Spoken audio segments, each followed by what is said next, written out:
వాళ్ళ ఇన్ని ప్రాబ్లమ్స్ చెప్తున్నటువంటి మనుషులు ఎవరైతే ఉన్నారో ఈ పంచభూతాలకి డిటాచ్మెంట్ జరగడం వల్లనే జరుగుతున్నాయి.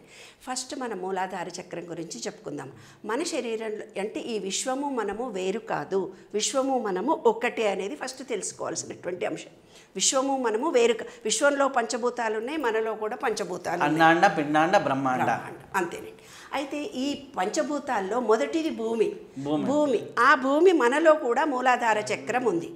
ఎప్పుడైతే మనుషులము ఈ ఈ ఈ భూమి మీద నడవడం మానేసి చెప్పులు వేసుకొని నడుస్తున్నాం, ఈ సాఫ్ట్ బండలు వేసేసారు అన్నిట్లలో, అందరిళ్లలో స్టైల్ ఇప్పుడు ఇలాంటి సాఫ్ట్. అప్పుడు కొంచెం రా బండలు వేసారు మా కాలంలో, ఇప్పుడు మరీ సాఫ్ట్. ఎందుకంటే దాని మీద చెత్త ఉంటే, మన దుమ్ము ఉంటే మనం నడవకూడదు, మనకు ఆ దుమ్ము అంటుకుంటుంది. అట్లా మట్టితత్వం నుంచి మనం ఎప్పుడైతే దూరం అయ్యామో జుట్టు ఊడిపోతుంది నాన్న, స్థిర నిర్ణయ శక్తి తగ్గిపోతుంది నాన్న, తర్వాత పళ్ళు ఊడిపోతున్నాయి నాన్న, పళ్ళల్లో కలర్ చేంజ్ అవుతుంది, కండరాల్లో పటుత్వం తగ్గిపోయింది ఏమ్మా, తర్వాత గోళ్ళు పెరగడం తగ్గిపోయింది. అంటే ఈ గోళ్ళు పేలుగా తయారవుతాయి.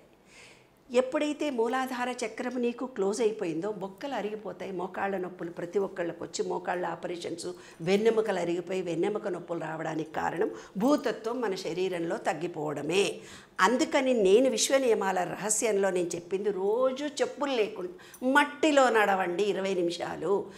నాన్న, ఒక సెరబుల్ పాలసీ పిల్లల్ని మా దగ్గరికి తీసుకొస్తున్నప్పుడు పెరాల్సీ లాగా 2 కాళ్ళల్లో పటుత్వం లేనప్పుడు గుంతతోవి మట్టిలో పాతి పిల్లల్ని ఇక్కడ దాకా 20 నిమిషాలు పెట్టేవాళ్ళం నాన్న. వాడిలో పటుత్వం వచ్చి నడకరాని పిల్లలను నడిపించాం నాన్న. అట్లా కొన్ని అనుభవాల ద్వారా ఈ భూతత్వం ఏదైతే ఉందో మీకు క్లోజ్ అయిపోయినట్టుగా మీకు తెలుసుకోవచ్చు ఎవరికి వాళ్ళు. అదే విశ్వరాజ్.